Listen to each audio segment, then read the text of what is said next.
সুপ্ৰভাত শিক্ষাৰ্থী বন্ধুসকল, স্কুল বন্ধুলৈ সকলোকে স্বাগতম জনাই আৰম্ভ কৰিবলৈ লৈছোঁ আজিৰ দিনটো। আজি সোমবাৰ 2023 চনৰ 13 মাৰ্চ, অসমীয়া লেখেৰে 1944 শকাব্দ 28 ফাগুন। আহচোন এতিয়া এটি মহৎলোকৰ বাণী শুনো।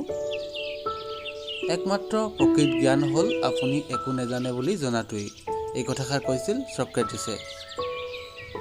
এতিয়া এটি সাঁথৰ শুনো আহচোন।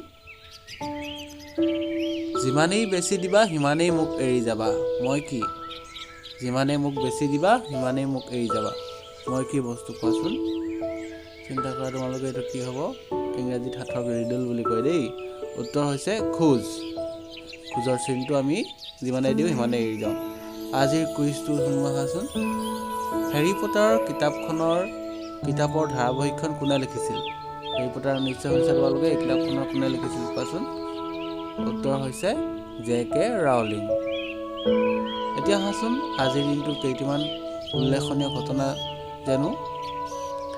ইতিহাসত 13 মাৰ্চত সংঘটিত হোৱা কিছুমান উল্লেখযোগ্য ঘটনা হৈছে 624 চনত আৰবত বদৰ যুদ্ধ সংঘটিত হয়, য'ত মদিনাৰ মুছলমান সম্প্ৰদায়ে মক্কা সৈন্যক পৰাস্ত কৰে।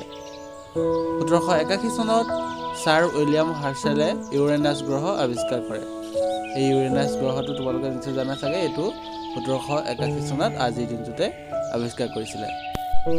1865 চনত নেপোলিয়ন যুদ্ধৰ পিছত ইউৰোপৰ মানচিত্ৰ পুনৰ অংকন কৰা হয়। ভিয়েনাৰ কংগ্ৰেছৰ সামৰণি পৰে। 1938 চনত আনছালাছ জাৰ্মানীয়ে অষ্ট্ৰিয়াক নিজৰ অধীনলৈ আনে। নাজী নিয়ন্ত্ৰণত দুয়োখন দেশক একত্ৰিত কৰে। 1996 চনত স্কটলেণ্ডত ডানব্লেন স্কুলৰ হত্যাকাণ্ড সংঘটিত হয়, য'ত 16টা শিশু আৰু তেওঁলোকৰ শিক্ষকক বন্দুকধাৰীয়ে হত্যা কৰে।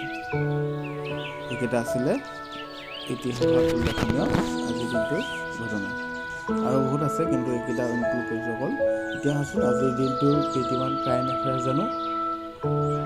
বেংগালুৰুত মুখ্য নিৰ্বাচন আয়ুক্ত ভোট ফেষ্ট 2023ত উদ্বোধন কৰে। বেংগালুৰুত মুখ্য নিৰ্বাচন আয়ুক্ত ভোট ফেষ্ট 2023 উদ্বোধন কৰে। আমেৰিকাৰ নিয়ন্ত্ৰকে বন্ধ কৰি দিলে চিলিকন ভেলী বেংক।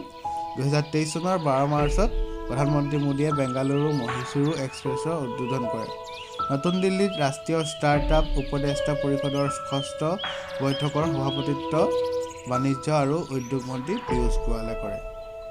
আমাৰ এই যিকেইটা কাৰেণ্ট এফেয়াৰ্ছ আছে, ইয়াৰ যদি ডিটেইলছ আপোনালোকে জানিব বিচাৰে, তথ্য জানিব বিচাৰে, তেতিয়াহ'লে আমাৰ ফেচবুক পেজত আপোনালোকে ভিজিট কৰিব পাৰে। ফেচবুক পেজটো ডেছক্ৰিপশ্যনত পাব, তাতে গৈ এইখিনি চাব পাৰে।